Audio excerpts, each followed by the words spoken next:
Good evening, everybody. Still coming in. Glad to see people turning in. We are here at the How to Join Community Planning panel. And, we have some special guests today. But before we go in there, I'd like to introduce our co-sponsors of the event.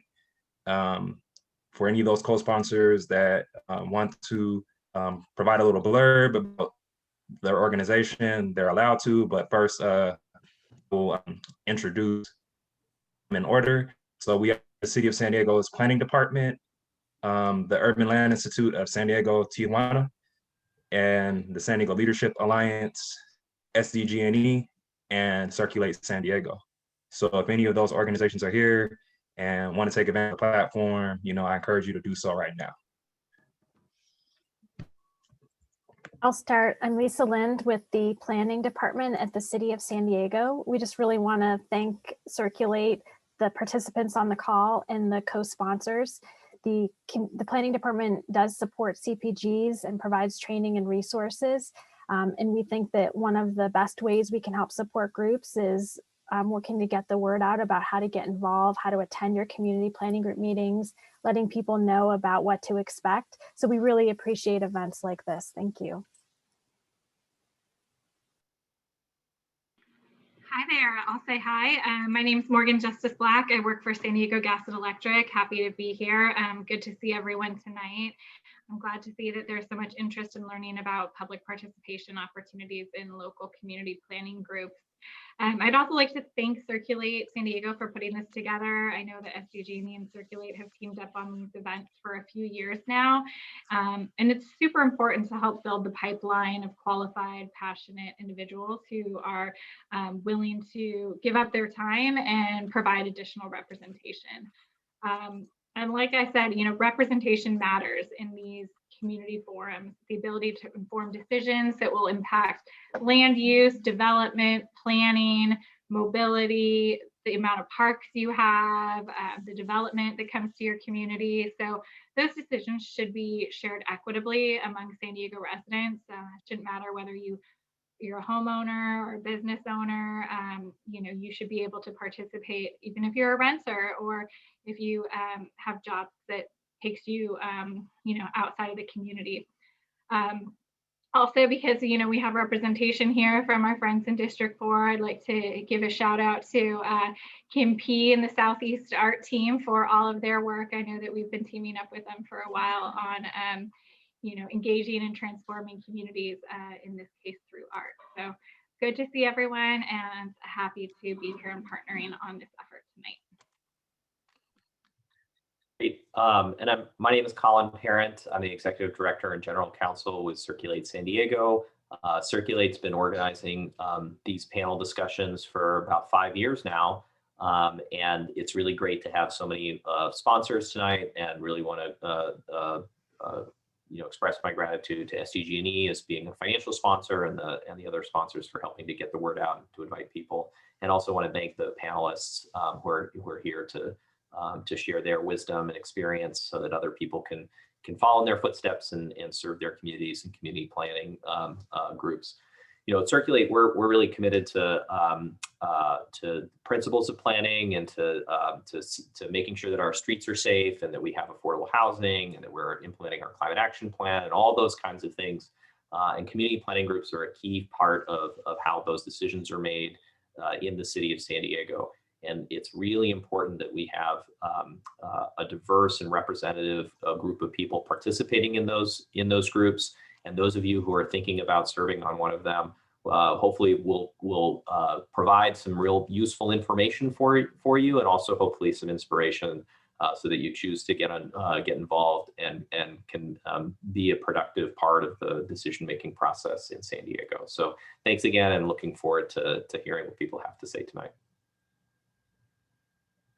All right, do we have any other co-sponsors left? I believe there's Urban Land Institute and SDLA left on the list. All right, if not, I want to, make known that all the co-sponsors tonight have direct and indirect relationship to land use and community building. Like I know Urban Land Institute, you know, they a lot of question around the studies regarding city planning, and they try to get out the word through that continuum in a way. And also San Diego Leadership Alliance, you know, is focused on building, you know, local community leaders. I actually had the opportunity to participate in that program myself, and the primary goal of it is to have you know, progressive spaces in all parts of San Diego County. So that means creating, you know, space to places for people that are looking to improve their communities in their own way, whether that's through physical or social. So I just wanted to, you know, list that, and you know, we can, you know, move on into the introduction of this show. So to get us going, you know, we can talk about the introductions regarding the role of community planning groups. So with that, I do want to say that community planning groups, they are advisory groups that guide pretty much the decision-making process when it comes to land use. At the City of San Diego, the policy that enables that is Council Policy 600-4. You know, there is like no definitive origin of community, but one thing I did cite in a previous discussion that we had revolving community groups is the Housing Act, or actually some amendments to what they call a workable program, and those amendments, you know, allowed for citizen participation. So, you know, pretty much from there, you know, you started seeing this evolution of community planning groups come about, like probably in the 50s and 60s, at least in California. And also the Model Cities program, you know, played a role in that. And if people aren't too familiar with it, it's a housing and urban development program that actually provided funding for communities that might have had underrepresentation and kickstarted some of their plans. Actually, the South San Diego plan and Encanto plan was under the Model Cities program. So, you know, shout out to the planning department for, you know, listening at and some of the history as well. And I think, you know, with that, the last I want to bring up before we go into the introduction of our panel is some of these decisions as well that aren't what we call by right. So meaning, you know, they're not by right. A lot of those decisions come to the community planning groups, and that's where they weigh in and they come to council, and the council members take in that input. So, you know, we will go into this further, but without further ado, I'll just say, you know, my name is Eric Henson. I'm a policy advisor for Councilmember Monica Montgomery Stead, and my focus area is land use, housing, and transportation. But I also want, you know, into introduction of our panelists. So with that, I'd like to introduce Eddie Price, former Skyline Paradise Hills Community Planning Chair. You know, you can go ahead and introduce yourself. Greetings, everybody. Hello. My name is Eddie Price, and to Eric's point, I'm the previous chair for the Skyline Paradise Hills Planning Group. I served for a short time, and then I got extremely busy, but I did enjoy my time while I was there. All right. Thank you, Mr. Price. Further down the panel, we also have Rosa Carvalho with the City Heights planning area, and is a committee member. May you introduce yourself? Good afternoon.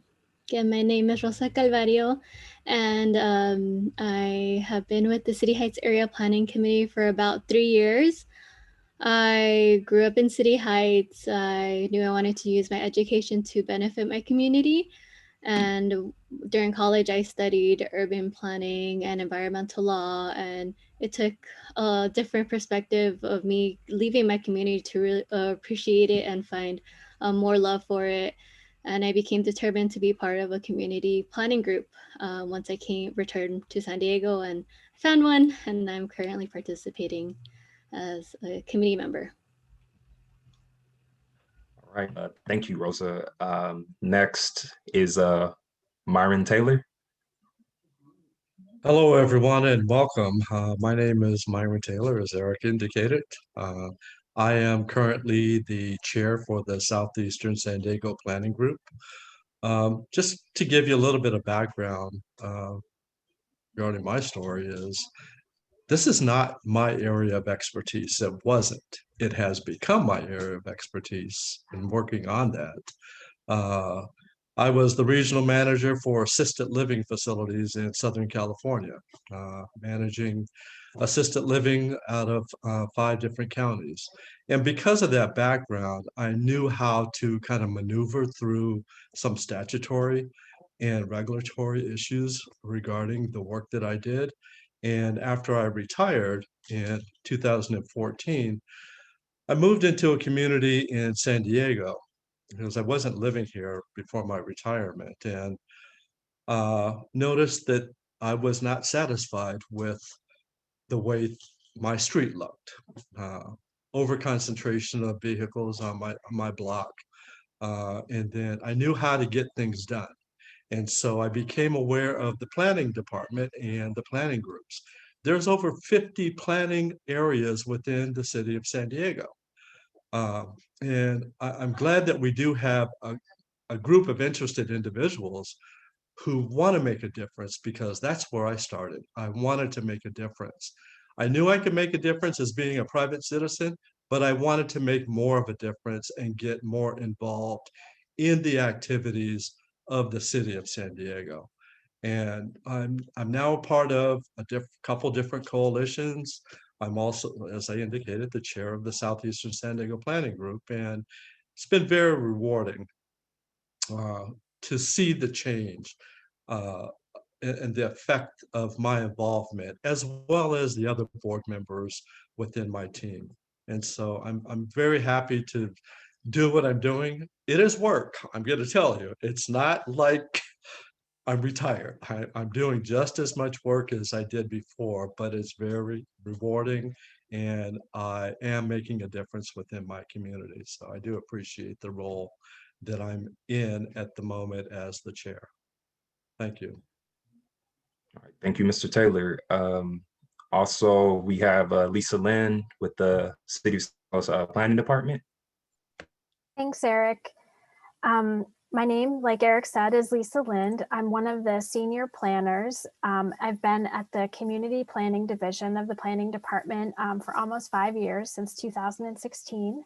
I do have a graduate degree in city planning from SDSU, and the field of land use and city planning is really important to me.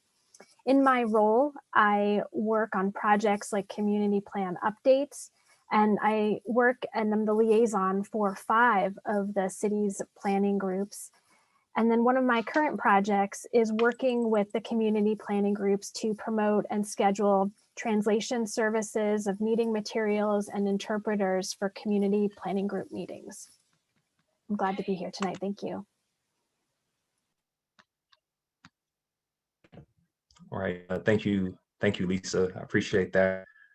Pretty much the next thing in this is, again, just to rephrase for those that came in a bit later, we're talking about what is a community planning group?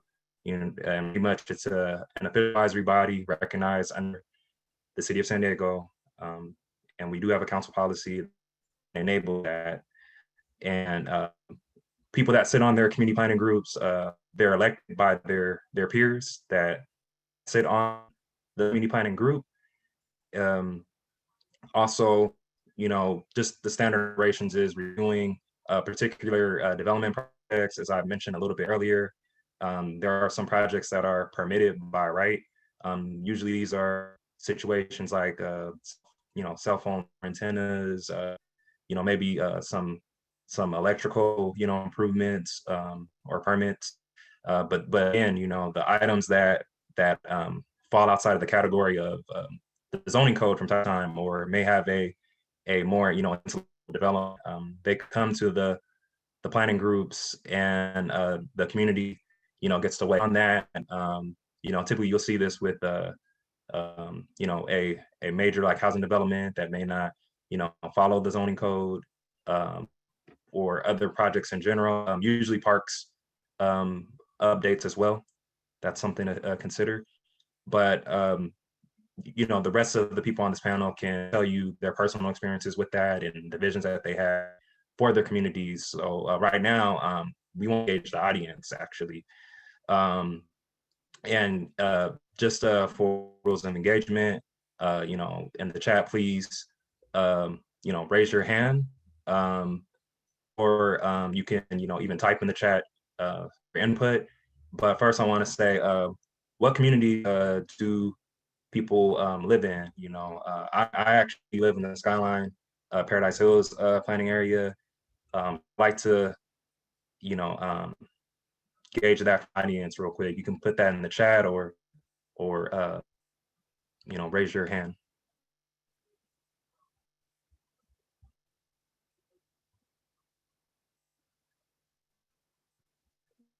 I see Skyline in the chat, Ocean Beach, Sherman Heights. I think that's in the Southeast Planning area, right? Neighborhood. Yeah, that's another thing. Neighborhoods versus the planning area. So, all right. I see La Mesa, awesome. Penasquitos, Oak Park, which I think is the Eastern Planning area. I see Golden Hill as well. And La Mesa, but moving to downtown, sorry, Colin. Somebody left you hanging. I see City Heights, Claremont, and okay, great. People can continue to submit their communities, but the other question I have is who currently is on a community planning group among our audience members? Is there anybody that sits on their planning group?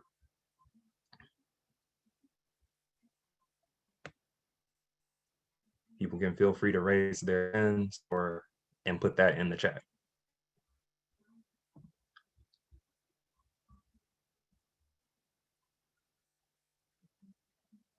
Look like we don't have anybody on a group, which is good, because you want people to become informed and join. We don't want the same people, even though we want to respect those before us, but we also need some opportunities for new seats coming up as well.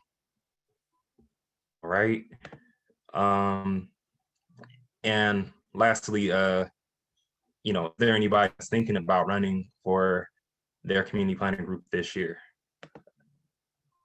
And they can feel free to share in the chat.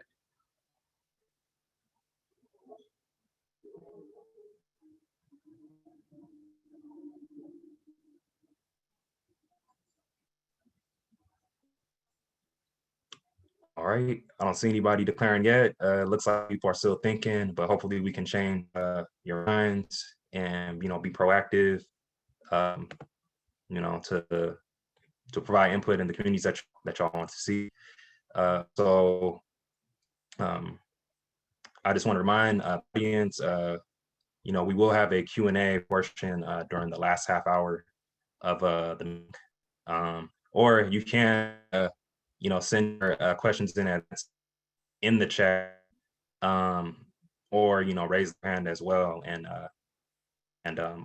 Angelica can also field those questions, if you would like. And pretty much, let's kick this off for our panel. The stars of the show. This goes to all the panelists. In your opinion, I did hear quite a bit of stories from people on the panel as to why they wanted to join, their community planning group. So, want to hear about your heyday and, your campaigns as well. And, understanding all the nuances of the built environment. That's what, we call it in planning school even. But why are CPGs important? Why are community planning groups important? There's no particular order. People can answer this based on how they feel it.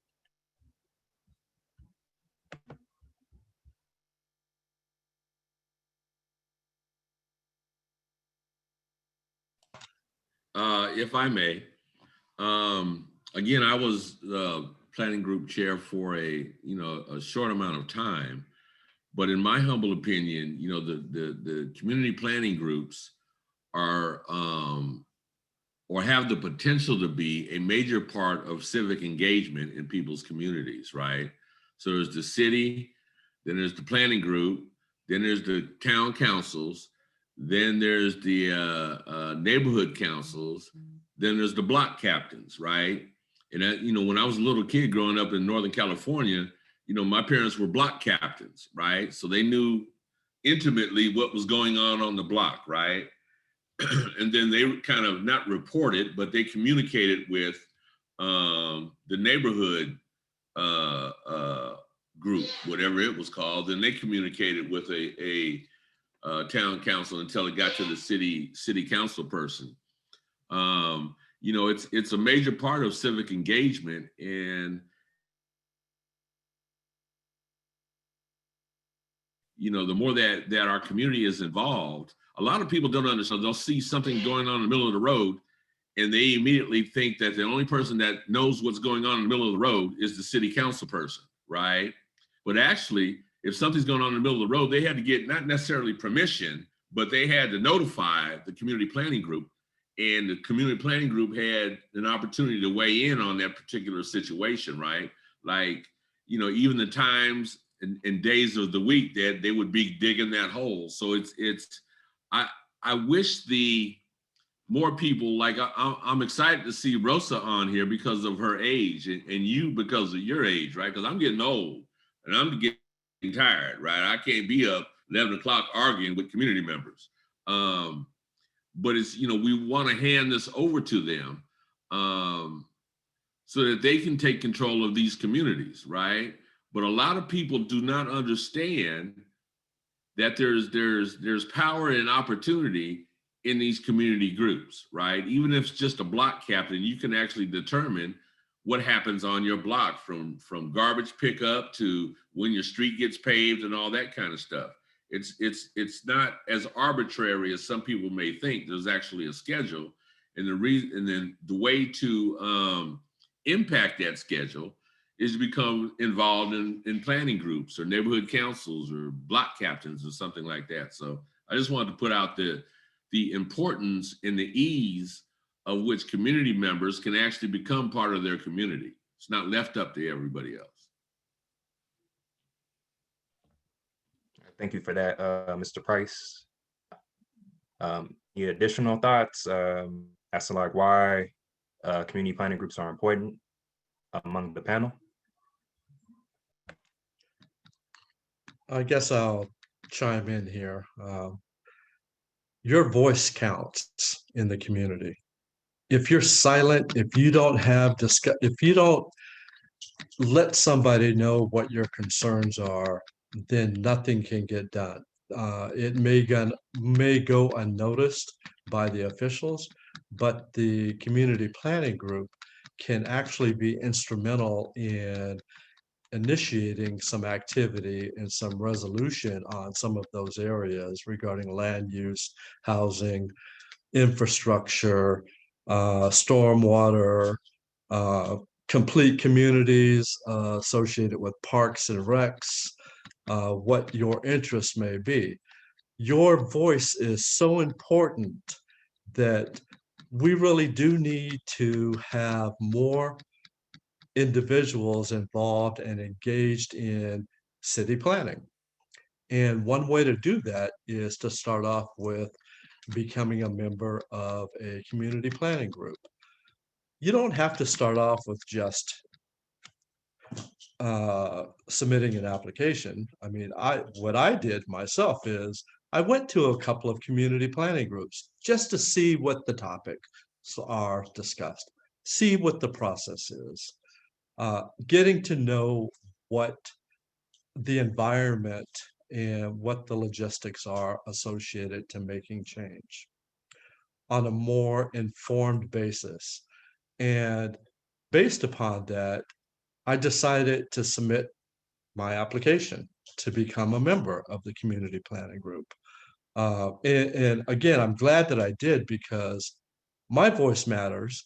And now that I am in the role that I am in, people come to me often wanting to know what they can do, how they can get certain things resolved. Um, One of the areas that the city has initiated under the complete communities, one of the guiding principles is equity and addressing those communities of concern. Uh, and to ensure that there is equitable distribution of funds that go across the board to have a more equal opportunity for things to occur. Let's say, for instance, I live in Logan Heights. There's some streets in my community that need to be taken care of. There's grass growing out of the middle of the street in the cracks. I go to La Jolla and their streets look okay. They got their streets taken care of, resurfaced, slurried. I still have to struggle with trying to get the city to take care of some of the areas within my community. If I did not express my concern, it will go unnoticed. And this has to do with capital improvement projects and programs. On an annual basis, every city council member puts together a list of those capital improvement priorities, those budget priority issues that they want to have funding so that they can accomplish some of the beautification, the upgrades, the infrastructure issues that are associated to their communities. They solicit input from the community planning groups that are made up of community members who are on the ground, who have the ability to know what the problems are. Recently, I got a call from SDG, I mean, not SDG&E, but San Diego Unified School District regarding the development of curriculum for grade school kids within my community. They wanted to get some ideas from me. I'm going to bring it back to my board and I'm going to have a presentation on that to solicit information. It doesn't address land use issues, but these are some of the tangential kinds of issues that come up with community engagement and your involvement within the community. You can make a difference, you can make a change. And so I'm really pleased to see the individuals who are interested in getting involved, because without your involvement, things continue to stay the same. We want to maintain the character of our communities. We don't want developers to come in to change the community in a way that is not consistent with what we expect. You know, I'll tell you a case in point. I attended the Barrio Logan planning group. There was a developer who wanted to come into that community and develop a hotel, a boutique hotel. Now, Barrio Logan has, I mean, it's a quaint little area. It's kind of moving forward to address some of the community culture that exists there, that has existed there for many, many years. There was a group of individuals who came to that planning group and were objecting to this developer to come in to change their community, to change some of the demographics and just also the gentrification of that community. They were successful at holding off that developer and changing their community. Their voice counted for something. Your voice can count for something if you decide to get involved, but it won't count for anything if you're silent. So I do implore you, each and every one of you, to explore your community planning groups. Just go to a meeting. They're posted on the public website. They tell you when they are. And let me tell you what makes it easy for you to attend now. Because of COVID, you can attend by Zoom. You don't even have to leave the comfort of your home. You can just go on to your Zoom account and log on in, and you can provide some input on things that are on the agenda, as well as those issues that you want to have be known of your community as a non-public item, a non-agenda item. So again, I hope that based upon this panel, that we inspire you to get involved, to be the change that you want to see occur within your community. Because if you don't, then some other developers might come into your community and you won't have any say so. There's another story that I could tell. This would be the last one that I give other people a chance. There was a large developer who came in without notifying any of the community members of this large apartment complex that they were building in their community. You should have heard the opposition that came from the community. You know that San Diego has a problem with housing. And they were going to develop some moderate to low income housing in that area. It was not near a transit corridor. However, it did address some of the housing needs. But the community members were not kept informed. And being involved in the planning groups, you can be assured that for those discretionary types of projects that are going on, and I don't know if Lisa, you want to talk about the difference between discretionary and ministerial kind of decisions or projects that are going on in the community, but those that come to our attention within the planning groups, we do make recommendations based upon what the community's desires are. And I want to make it a point. We don't make decisions, but we make recommendations, and our voices are heard. And there's a council representative from each, like within my planning group area, the Southeastern San Diego, I have District 4, District 8, and District 9. There is a representative from each of those districts coming in to find out what the community is discussing, finding out what changes are in the pipeline, and giving the community an opportunity to either support that change or to identify objections. And so I'm pretty passionate about trying to get community engagement. I don't see it as frequently as I'd like to. And this panel is so important. And so I thank you for being here. Thank you, Mr. Taylor. I think a good point regarding the access to joining a planning group during this time. And that kind of alludes to the different journeys that it takes to, finally get before your planning group. So the next question I actually have for the panel was to share their journey. And, upon getting ready for this panel, I thought something was very cool because I'm pretty familiar with boards, commissions, and, leadership trainings, right? And I think that's like an avenue. And I think a person that can speak to this would actually be Rosa. Can you share what that might have been like? I actually have a friend who was on the Southeastern Planning Group that, went through that program. And, I feel like you can do that just by sharing it. Thank you.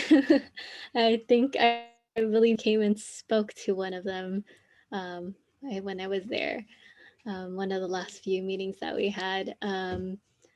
At first, it was a bit hard for me actually to find where my planning group was. For some reason, when I would try to Google the City Heights Area Planning Committee, nothing came up, which I found very interesting. I'm guessing, I'm not sure exactly what happened. Maybe they thought Neighborhood Link wasn't a safe website, so it just didn't show up for me. But through that, I like tried to figure out, okay, how can I get connected with them? And then I heard about Mid City Can and their networking events. And through that, I spoke with people and learned about the boards and commission training and the resident leadership academy.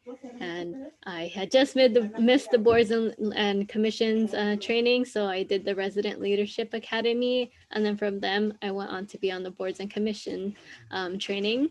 And it was an amazing experience, and it was actually the people around me that really supported me, because we had to attend a meeting of a commission or board that we wanted to possibly run for, and I wanted to run for the City Heights Area Planning Committee, and I went to the very first meeting, and that was where I learned that elections were happening the next month.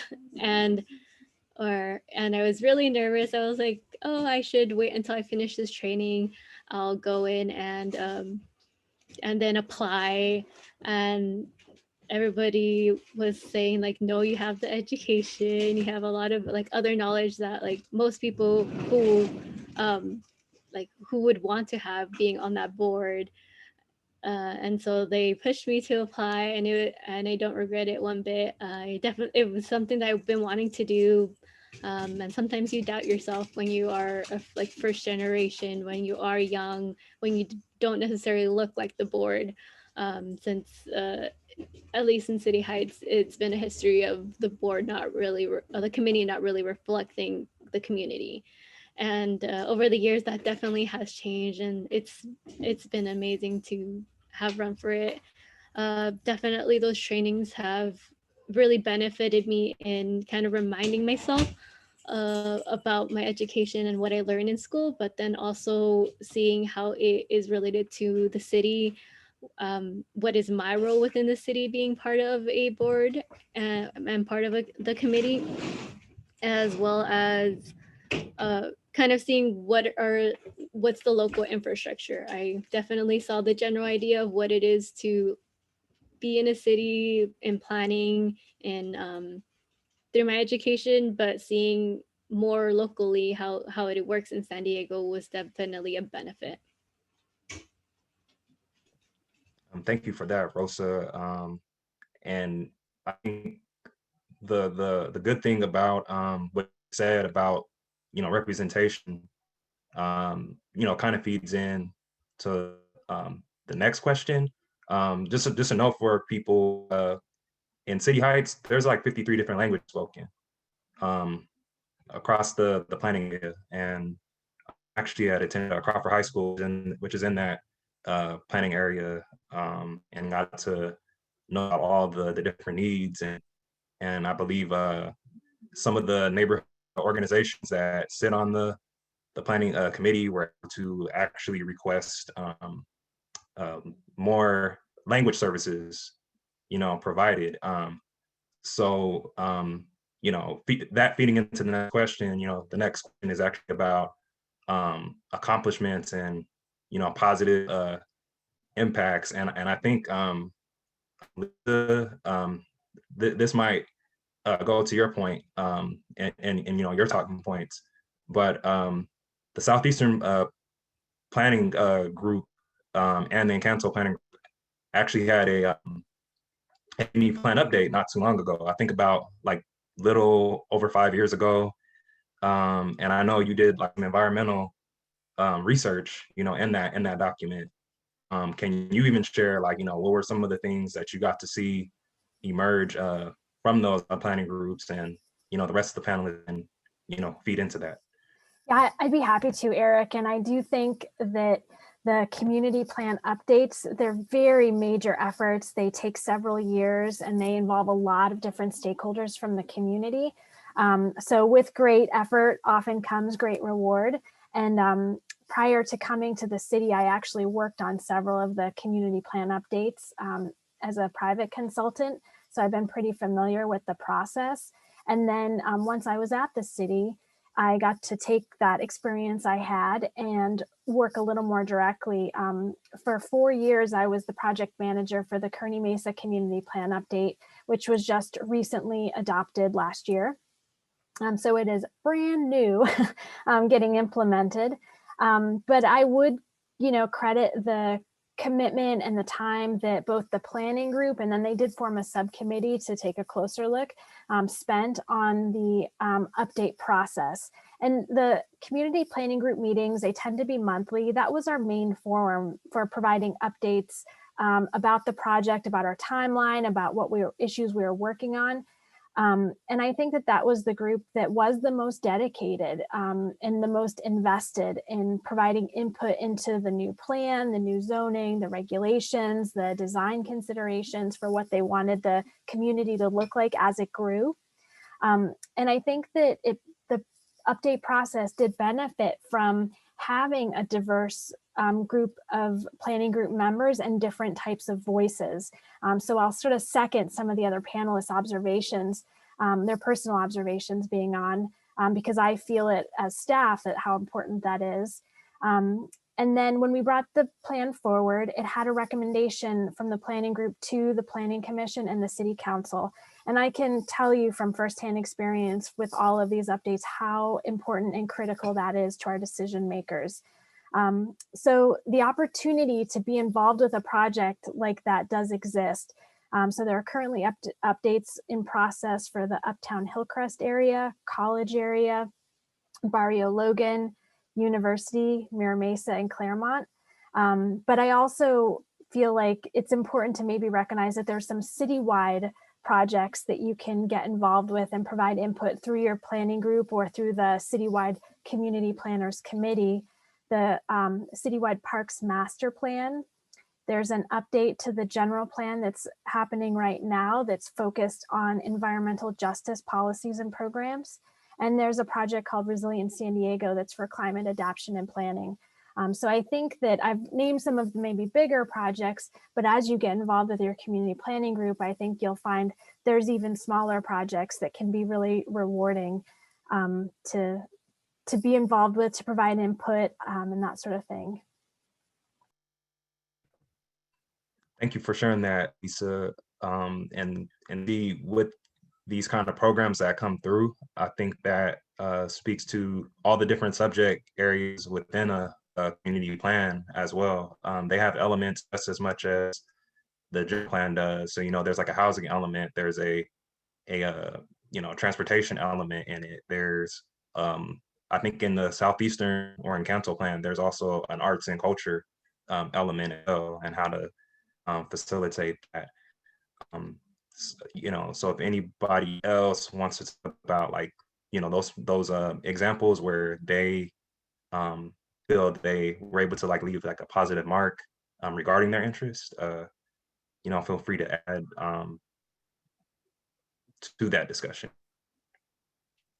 Oh, Mr. Price, I think you're muted. Having me on mute, some people would think that's a good thing. Having been the chair for a short amount of time, I think a year, a little less than a year, it gave me I was able to look at my community with a different lens on, right? I saw it from a different perspective, because a lot of the things that I wanted to give the responsibility to some other entity input on that, right? Whether it's a small corner grocery store that has never updated itself and never done anything, the planning group can actually have an input on that, right? It had me starting to look down streets I've never looked down before, right? To see if they all had sidewalks. Ironically, some of them don't all have sidewalks, right? Or they have unfinished sidewalks, and the planning group can actually do something about that. And I'd like to add that though I was only there for a short time, I found my own replacement, right? So I didn't just abandon the planning group, right? Before I stepped down from the planning group, I found my replacement in the planning group, which was a young lady, right? Who was passionate and committed to Bay Terraces and Paradise Hills and Skyline. And so there's a legacy involved also, right? That, you know, we as, I'm a mature American. I don't want to say I'm an old dog, but I'm a mature American. And I have a responsibility to make sure that the path I trudge down is taken care of after I leave it. So, you know, seeing young people like yourself or Rosa on here gives me hope for the future, right? One of the challenges, though, is that somebody asked, what does the time commitment look like after joining? In my humble answer to that is 2 hours a month for sure, right? But it could be a part-time job as you go around looking at stuff, right? That you never knew you could have an impact on.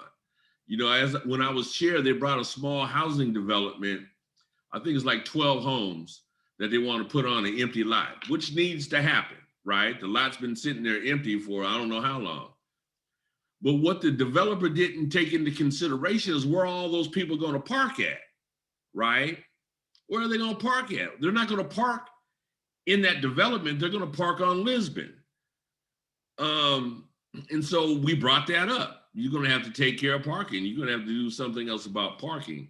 That is the power of a community planning group, because this is your community that a lot of other people are trying to come into, right? And they may want to bring something nice, but it has to fit like a puzzle into your community.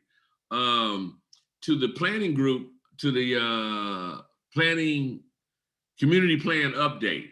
You know, when I became chair, I went and downloaded the community plan for Skyline, and it hasn't been touched since 1978.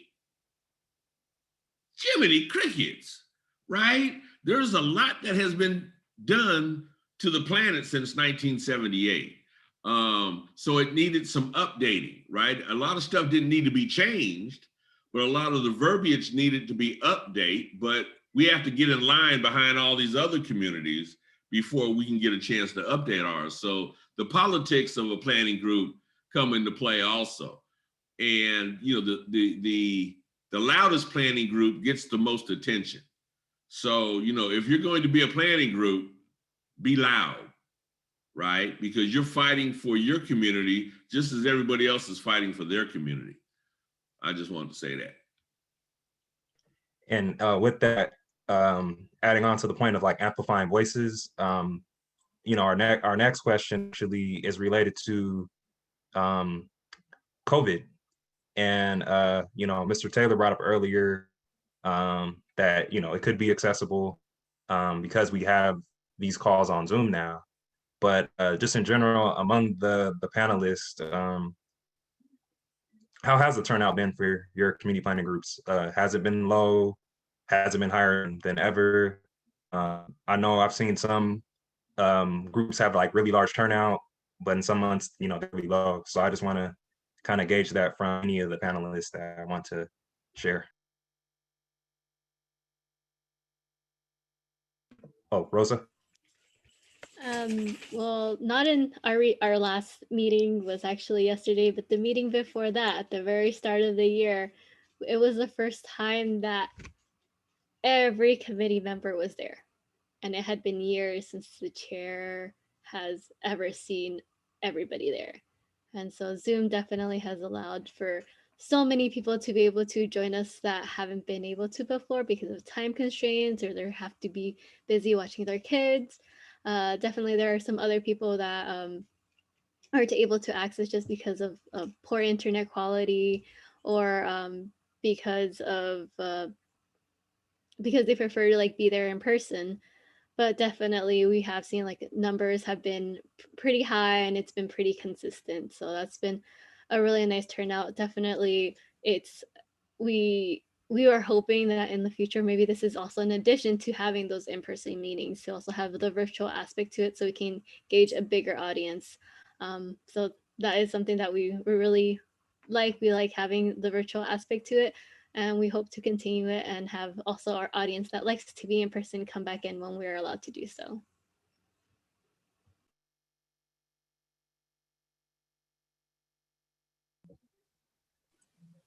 You know, I just had a thought, right? That happens like 2 or 3 times a year. I have an epiphany. Zoom may be advantageous to community planning groups creating committees or ad hoc committees of the planning group, right? Subcommittees of the planning group that focus on whether it's educational aspects in school buses or transportation. It may be a way to gather more support as opposed to just meeting once a month, right? Because one of my challenges was you know, I wanted to have like a retreat so that we could actually talk about some stuff, right? Kind of on the record, but off the record, so that we could determine what we wanted to do. And to somebody's question earlier about time, you know, it was only 1 hour a month. And that's really hard to develop a plan or a process for a group of unrelated people, right? We were a very diverse set of people that wouldn't normally mix, right? And so, you know, I think Zoom and this technology may allow for further expansion of planning groups and committees inside of planning groups if the bylaw says that that's possible. And it looks like we're about to say something as well, in addition to Eddie. Yeah, I'll just second what I heard Rosa say, and then also Eddie, that in some cases, I think we've seen meetings actually be more accessible to some community members, or maybe I should say more convenient. And then in other areas, I think it's just continued to highlight where we need to continue to broaden the outreach or address some of the issues related to internet and reliability and that sort of thing. And then I think, Eddie, you just made a really good point that I think all of us are trying to figure out if there are some lessons learned or some you know, important ways that we need to go forward where we have more options for people to be involved. And then the sort of strict bylaws are probably the thing that would need to get amended to make that happen. So. All right, thank you, Lisa. You know, speaking of lessons learned, this will be our last question before we roll it out to the audience Q&A. You know, and Mr. Taylor spoke about this earlier as well. You know, you know, you have to go out there and sometimes even campaign to join these community planning groups. And it can be, you know, intimidating process. You know, as Rosa spoke to earlier, you know, she wasn't sure if she was ready, but the community had her back. So the last question for the panel before the Q&A is, you know, what advice would you give to someone that wants to run for, you know, their community planning group? Also, people all the time, and it's like just a small joke, but it's also have serious. I was largely inspired by the TV show, HBO series The Wire, because it actually had an episode where there was a planning group, and the funny thing is they were all talking about new developments coming into Baltimore, but nobody was there in the audience. It was just the community planner, a couple of you know, community members that have been around for probably ages, and the planning committee just discussing what was coming up. So to me, that motivated me, you know, for the years I was trying to follow. So what would be your advice to anybody that wants to join their planning group?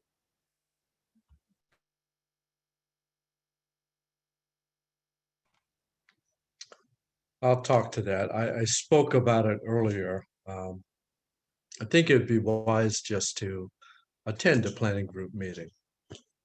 And you can access those planning group meetings online. Go to different ones. Not all of them will run the same.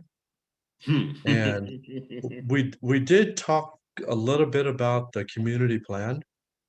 not only is there a community plan, you can look at that, but there's also bylaws that are associated with each planning group. And within those bylaws, it also talks about elections and about some of the prerequisites that you need to meet before you even can join that planning group. Not all planning groups have the same set of bylaws. They have a lot of similarities, but some of them are very different. But I think the first thing that I would say is your desire to be engaged in making a change and having your voice and your community's voice being heard. Secondly, to attend the planning group meeting to find out how they are run. And to see if it's a situation that you would like to be involved in. Not everybody speaks up at the planning group meetings. And I know it was mentioned earlier, 2 hours a month. To be honest with you, it does take a little bit more time frame for you to be involved in than 2 hours per month, because there are certain documents that are sent out that you need to become familiar with prior, like some of the cycle reviews of developments that are going on, because you're going to be voting on those to make recommendations within your community. It gives you an opportunity to know what's happening. But that information is accessible right now without you having to leave your home. You know, someone asked the question or just made the statement about the accessibility. Yes, it's easier to access planning groups. Has my planning group's attendance improved or increased because of COVID, because they can go online? I don't think so. Uh, we just see a lot of complacent community members. Some of it has to do with maybe a language barrier. That's being resolved, though, that we are going to, I mean, there's a rollout of trying to get more people involved who may not speak English, may not be their first language. And that's coming up starting in, I guess, this month for some planning group areas, and next month for others, and ongoing, interpreting the agendas, as well as if you have questions, there's a translator there. So don't let those areas inhibit you from joining to be the voice of your community, but go out and meet some others, have discussions with some of the members, and that might give you some additional insight. All right. Anybody else want to share? Yeah, On any advice looking forward? you know, one of the things that I noticed was that the community planning groups didn't have the appropriate value in the community, right? They're a pretty important step to development, to things happening, whether it's infrastructure or capital improvement or all that kind of stuff. But a lot of people didn't know that, right? And I believe that's up to the city to actually promote the value of a planning group, right? Which, you know, having you know, translations is fine, but the amount of times you mention community planning groups, right? Or that a decision is being made from a city's perspective, a decision is being made on this that's going on in Skyline, you know, like when Woodman got tore up, right? Very few people knew why that was happening, how long it was going to happen, all that kind of stuff. And all that information is accessible via a planning group. So I think, or I would appreciate humbly, you know, if planning groups and town councils were utilized more from a city's perspective, right? Just, you know, go see your town council or ask about it at your town council or whatever, or at your planning group. And to Mr. Taylor's point, all these planning groups are extremely different, right? Mine was in a bedroom community, right? Skyline, this is a bunch of houses, everybody's kind of laid back. I went to a planning group meeting in Point Loma. Woo! Man, it was, you talk about conflict. It was like, man, I'm so grateful I live in Southeast San Diego because we got better manners than these people over here. But that was just to say that they have more issues over there, right? There's more dynamics over there. You know, there's retail, there's residential, there's sports arena, there's SeaWorld, they have more issues, and they understand their value and the power that they have over their community over there. They're much more engaged civically. So if I could request anything, is that the planning groups are utilized more in conversations at the city, right? Like Rosa, I don't know where you came from, Rosa. You know, I hate to tell you this, but you're weird, girl. You're weird, right? Because you had a desire to be on a planning group at your age, right? That is unique. And we need to find out how to duplicate that and spread it amongst other people, the young people. So we have to start priming people in elementary, junior high, high school, the importance of their voice in their own community, right? You know, because even we had an input at the planning group of Skyline. We had slight influence over the police department, right? And how often they go up and down a certain street, and we would get answers about, you know, why is, you know, auto theft high over there and not over there. And, you know, we actually as a community have more input into how our community is being ran, and it goes through the community planning group than we actually realize. And we need to find a way to start promoting that pathway to power in our community. And I'm gonna try to shut up now. Try. All right, Rosa, last but not least. And let's say if you do have, once you have like all the application materials that you need to have to run, make sure that you have everything you need when you turn it in, because once you turn it in and once that deadline meet, if you're missing something, you don't qualify anymore to run. So like double check and enter it early so that if you are missing anything, that the person who's in charge of the election subcommittee can call you and tell you, hey, can you turn this document in? We need it so that you can qualify. And it's just very important. And also connecting with other people. Let's say you do end up running and you don't get seated. If you still come to those meetings, and let's say somebody happens to move out of the community and they no longer qualify to be on the committee, then you can run for that open seat if it's a seat that applies for you, and it shows you've shown that you have a history of coming to the meetings, that you've ran for election, that you want to be on this. So that kind of proves a little bit your commitment to being on part of the committee if that does happen in the future. Yeah, I just want to piggyback on what Rosa was saying about some of the prerequisites or requisites to join the planning group. There could be some slight variances in the bylaws with each planning group. Some planning groups don't have ad hoc committees for elections. Some of them are more forgiving to join. And the way that you find that out is you start talking to people. But some of the basic things that you need to do, you need to be a resident within that community. You need to either be, if you're not a resident, you should have a business, or you're representing a business within that community.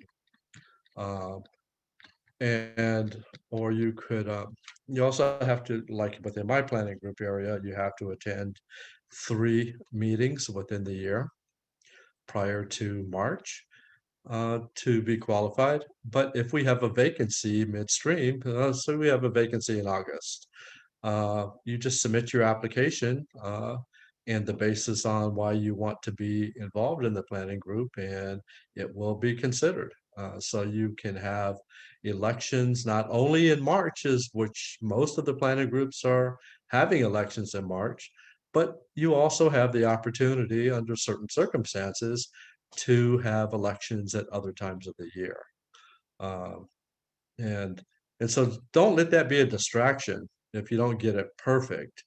Talk to the people within the planning group because they really want your participation. And as Eddie was saying earlier, we do need some young blood in the planning groups. And we do need some people who are forward thinkers to deal with climate action, to deal with just parks administration as well as equity going on within our communities, uh, mobility choice, housing. Uh, there's also the planners committee meeting. That's a representation of each planning group. That's a monthly meeting as well. There's a certain period of time that, each planning group may be dark, but you can go to what we call a CPC, planners community meeting. You can get sort of an insight on some of the more global issues regarding community planning groups. So that's another area to explore where your interests may lie. Thank you. All right. Thank you, Mr. Taylor. So right now we have about 20 minutes for question and answers. I believe Circulate go over that portion. So thank you, Pat, for guiding the main portion of the program today.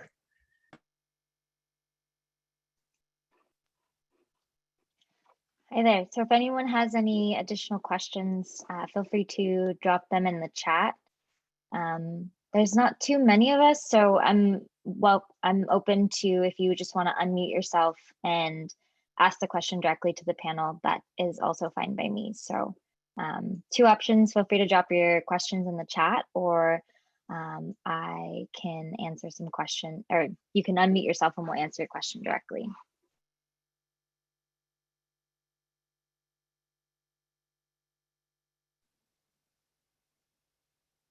Hey, everybody.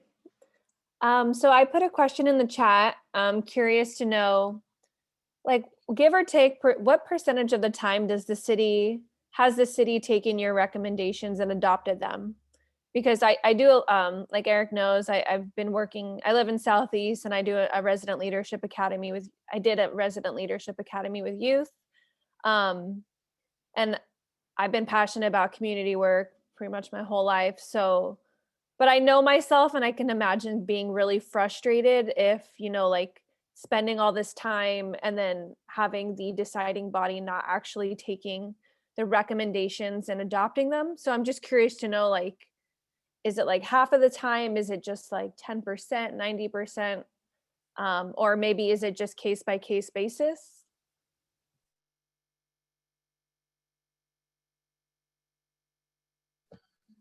I can speak to that, but I'll speak about it from obviously the council perspective.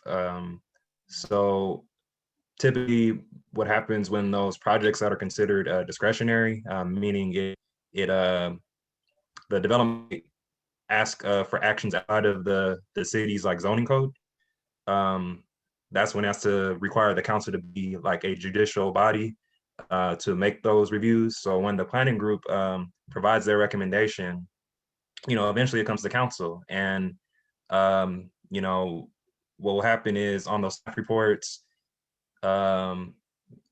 typically what happens is, other key council districts are also looking at that. So what they'll see in the staff report is what was the voting tally, right? And if it's unanimous, there might be more consensus for the council to go forward with that, right? But if there is like kind of like a split, or there might be a few folks that abstain, which might hint that there's a conflict of interest, they may not go forward. But most of the time, and we've seen unanimous, this just come up, they typically do get adopted and they come forward. I don't know what the rest of the panelists and their experiences are regarding that, or based on how they feel if their recommendations are being adopted. But I think they're important, and also don't underestimate the power of public comment. There are some planning groups, just as Eddie mentioned, they'll come in there and they'll pack the lobby. They will. They'll have T-shirts. I've seen it with Mission Bay. They came out with the wild shirts, right? So it's very important, and that's the power of public comment, where people come in as a block, and they can also influence the decision-making process with that. Thank you, Eric. Oftentimes, the work does not stop with the planning group's recommendation. I think that's the major message that you're talking about, Eric. You know, it's hard for me to gauge or to let you know the percentage because we just make recommendations. City Council might have a different agenda. They do take our recommendations seriously, but beyond the recommendation from the planning group, you can also go into City Council and under, within the public comment area on that agenda item, you could speak for it or you could speak against it. The City Council, they do want to hear from the community. They do take community comments seriously. They don't always support what the community supports, but they do listen. And I've always questioned that myself. Sometimes it seems like more of a perfunctory kind of an exercise based upon the Brown Act. But at least people went in and expressed what their desires are, supporting yay or nay on a specific topic. Thank you, Myron. I maybe just want to chime in on something else that I try to work with some of the community planning groups on, because I think that the question and these responses have been sort of focused on maybe the ultimate vote or the outcome. And I think sometimes the real value is the discussion that the community has about a project or recommendations that they can work into the design. And I think we don't ever want to underestimate the sort of work during the community planning group meeting to talk about those modifications or changes or buffers or landscaping. I mean, I think it just depends so much on what the project is for me to give you an example. But I think that is part of the dialogue. And then you're right, of course, it gets to a ultimate decision. But I think the community planning group members deserve a lot of credit for having those conversations about what would it take to get more support from the planning group or to have a project feel more compatible or that sort of thing. Yeah, and if I might, from a citizen's perspective and a citizen of San Diego, sometimes I just want to be heard. Right? You don't have to agree with me. You don't have to change the whole groove of the thing. But, I'll sit in my house and and I'm looking at something from my view and it just irks me. Right? And having a place like the planning group to just go tell people it irks me. Sometimes I'm the only one that's irked about that. Right? I'm the only one that thinks there needs to be a stop sign there. Right? But you go to the planning group and they'll suggest, well, can you get some signatures for a stop sign? I didn't know I could do that. Yeah, do that and we'll send it to the city. I think we installed 2 stop signs in parts of the community I don't have anything to do with, right? But these stop signs were very, very important to the 50 people that lived around that stop sign, right?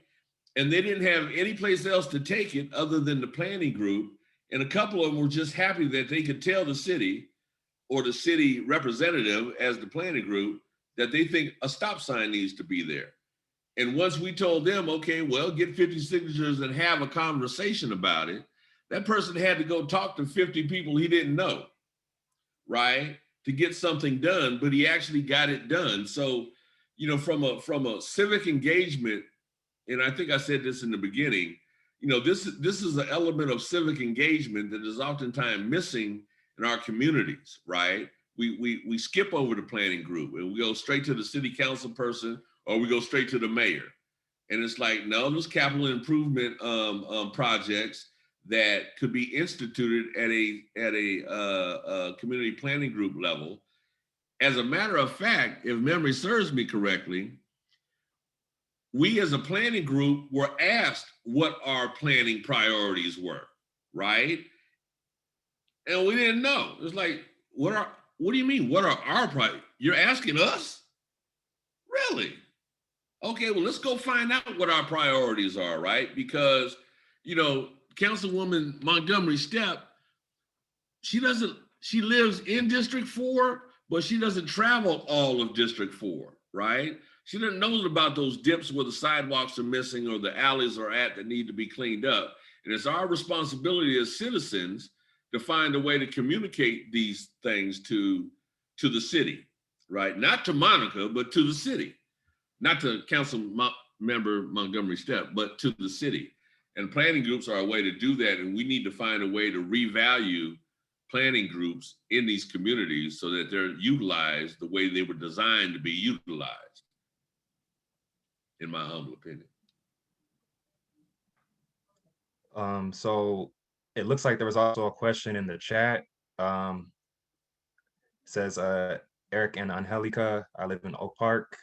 Would I reach out to the Southeastern Planning Group? I believe it might be Eastern area. Yeah. So Oak Park is a neighborhood within the Eastern planning area. So that's an interesting community plan, because I know, as Angelica mentioned in the chat, you know, it's part of the city area plan. Then there's also Eastern Area Planning Group that's separate. I don't know if that means in the future it might be its own community planning area, you know, with the plan, but that works right now. So thank you for that, Olivia. Yeah, and sorry that I said Mid-City at first. I didn't realize that they have a Mid-City, City Heights, and Mid-City Eastern. I've only heard them referred to as City Heights and Eastern. So thanks for clarifying, Eric. Yeah, and I think someone earlier, I don't remember if it was on our panel, but someone else earlier brought up planning updates, right? And planning updates, you know, just from the pattern experiences that we've seen, and even I used to chair Skyline Paradise Hills as well, right before Eddie.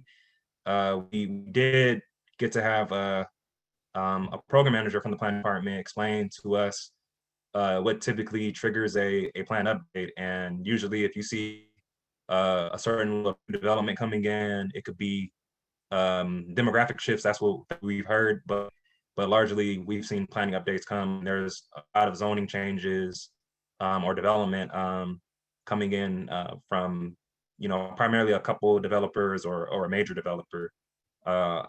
It appeared, you know, with for Encanto, for example, you know, there was a community development corporations that have been involved over the last couple of decades that influenced some of that plan update.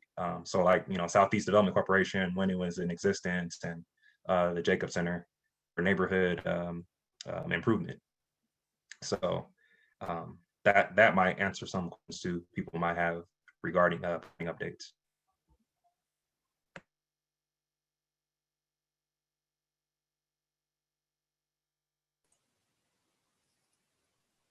I just dropped it in the chat, but I'm curious with the, I believe it's about 15 people who are still with us here, if there's any specific CPG elections that you're interested in, and if they might be represented here by the panelists. This would be a good opportunity to ask questions specifically about elections. Obviously, you know, things are a little bit different in the COVID world.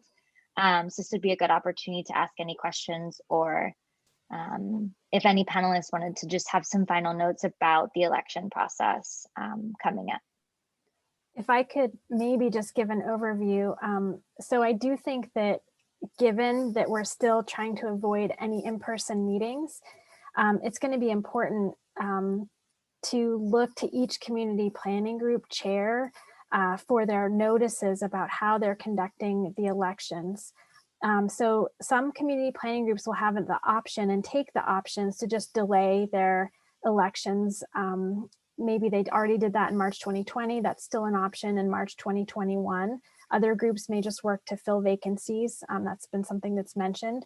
But those groups that do want to hold their elections, we're encouraging them to minimize any in-person interactions and to utilize methods such as mail-in ballots, drop-off locations for their ballots, or even online voting. But again, we've asked all of the community planning groups that once their group or election subcommittee has a decision about where they're holding their elections or how they're holding their elections, that we have a notice about it so everyone can be informed. Even if you're not running for the board, you may just be somebody who wants to participate in the election. And so I think that's also why those notices are going to be important for you to track how to cast your vote for the members who will represent you.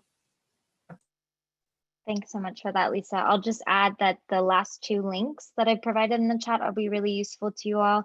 The first link is the link to the CPG chair list and their emails. So if you want to reach out to your chair directly. The second link is to the newsletter sign up, which Lisa's referring to. This is where you'll receive any public notices, agendas, anything specific, and you can indicate which community planning group that you are interested in receiving notices about. So if you want to receive notices about your community, or for example, I receive all of them and I've just clicked every single one and they are sent out by the city clerk. So if you all want to sign up for that, I think that's a really great tool. There is one question in the chat, so I'm just going to ask that since we're short on time. Are most CPG seats at large in your groups? I have been looking at downtown and they have smaller sub-districts within the planning area with 2 to 4 members per districts. So I think that can be for anyone who's on the CPG right now.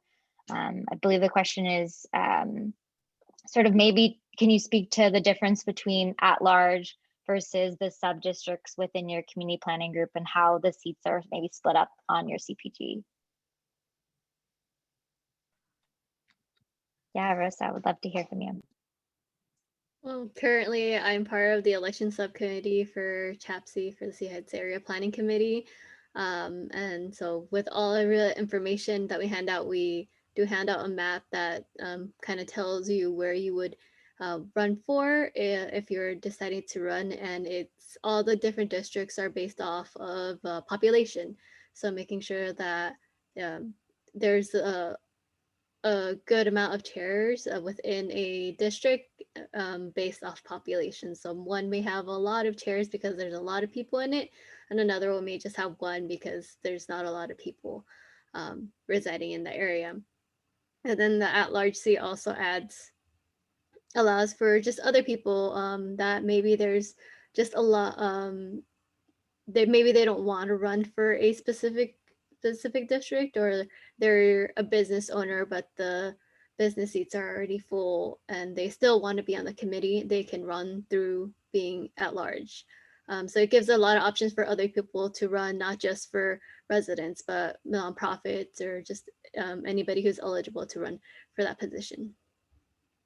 I think to that point, City Heights has quite a unique array of different seats. There's a youth position, correct, and a nonprofit position.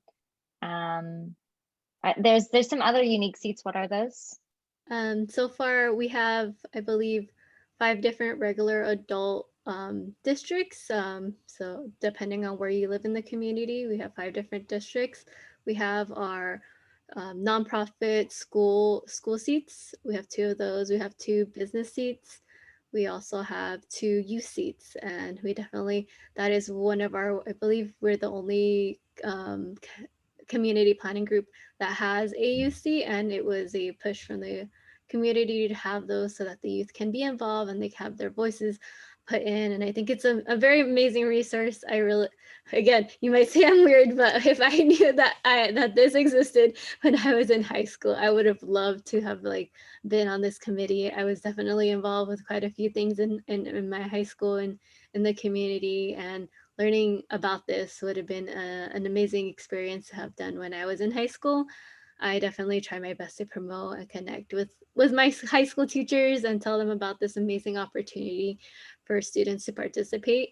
And definitely I'm excited to see what the youth have to bring forth. Definitely in our last election, I've seen the impact that one of our previous youth seats that have already graduated from high school has done. We had an influx of the Vietnamese community come in because of her outreach that she did, and she was able to translate, and she brought in volunteers for our election subcommittee. So that was amazing to see how involved and passionate younger students are. That's great. Myron or Eddie, did you want to add anything about the elections coming up for your group specifically? Yes, first of all, No. Oh, go ahead, Myron. Go ahead. yeah, just briefly, I just want to say thank you, Rosa, for identifying one of those seats being for the youth. You know, and this goes to the bylaws. The bylaws for the Southeastern San Diego says you have to be 18 years or over. However, based upon what she just described, I learned something new. Maybe we need to revisit our bylaws to be more inclusive of younger individuals, to get them involved in this process and engagement within the community. And so I'm going to be following up with that. Within the Southeastern San Diego, we don't have territories. You can live any place within that area. There are several communities within Southeastern San Diego, and if you meet the requisites associated, attending 3 meetings, have an interest and desire, as well as being a business owner or a resident, property owner or renting, it doesn't matter. We don't delineate of the interest. So that's If I may, I would, because I'm not, necessarily associated with a planning group, but I would like to humbly suggest a couple of things. One, that every planning group, especially in communities of concern, ought to have a sustainability seat or an environmental seat, right? So that there's always somebody looking at what comes before you through that lens and that perspective. Also, if there's anybody on the call that's interested in and hopefully everybody wants to join a planning group, and I would suggest you familiarize yourself with what the Brown Act is and Robert's Rules of Order. I don't know who the hell Robert was. He had a lot of time on his hands and he came up with every variation of every situation and what you need to do about it. But it's a good way, it's how meetings are ran. And if you familiarize yourself with Robert's Rules of Order, you will save yourself a lot of angst, right? Because it's put in place that meetings can run fairly orderly, and it would behoove you to actually get to know about that. And that's kind of what I want to say. The Brown Act and Robert's Rules of Order. Great. And I think that's a good thing to end on. I will let everyone go and enjoy the rest of the evening, but I want to thank everyone who attended.